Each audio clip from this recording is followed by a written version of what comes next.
बिस्मिल्लाहिर्रहमानिर्रहीम। अस्सलाम वालेकुम। अगर आपने पाकिस्तान से दुबई जाना है आप जा सकते हैं, पाकिस्तान से सऊदी अरब जाना है तो फिर भी जा सकते हैं। क्या तरीक़ेकार है जो आजकल लेटेस्ट है वो आपको बताते हैं। चैनल को सब्सक्राइब करें, बेल आइकन को प्रेस कर दें ताकि नई नई अपडेट्स आप तक इंशाल्लाह ताला पहुंचती रहेगी।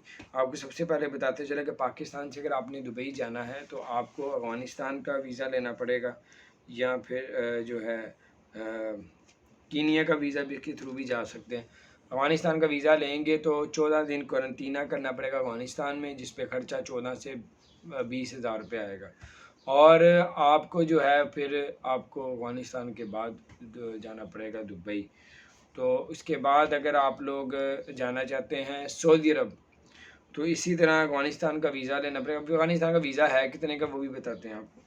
वीज़ा लेना पड़ेगा और 14 दिन करंटीना करना पड़ेगा। अगर वैक्सीन लगवाई भी आपने, जो सऊदी अरब मानता है जिस वैक्सीन को, फिर आपको करंटीना नहीं होगा, वो सऊदी अरब में करंटीना नहीं होगा जो 7 दिन का होता है। तो उसके बाद आपको बताते चलें कि अगर आप अफ़गानिस्तान का वीज़ा लेते हैं वो है कितने का।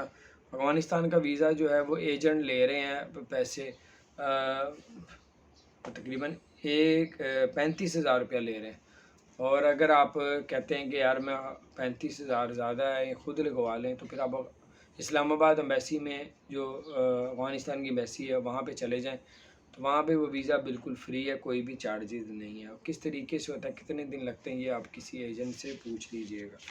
तो ये ज़बरदस्त अपडेट्स आ रही हैं। उसके अलावा अब आप लोग सऊदी अरब भी जा सकते हैं, लेकिन वाया अफ़गानिस्तान, कीनिया और इन मुल्कों से आप जा सकेंगे, लेकिन 14 दिन जो है क्वारंटीना भी करना पड़ेगा। और सऊदी अरब जाते हैं तब भी क्वारंटीना करना पड़ेगा 14 दिन। तो अगर वैक्सीन लगवाई है तो फिर सऊदी अरब में क्वारंटीना नहीं होगा, दूसरे मुल्क में करके जाना पड़ेगा। अपना ख्याल रखें। चैनल को सब्सक्राइब नहीं किया तो सब्सक्राइब कर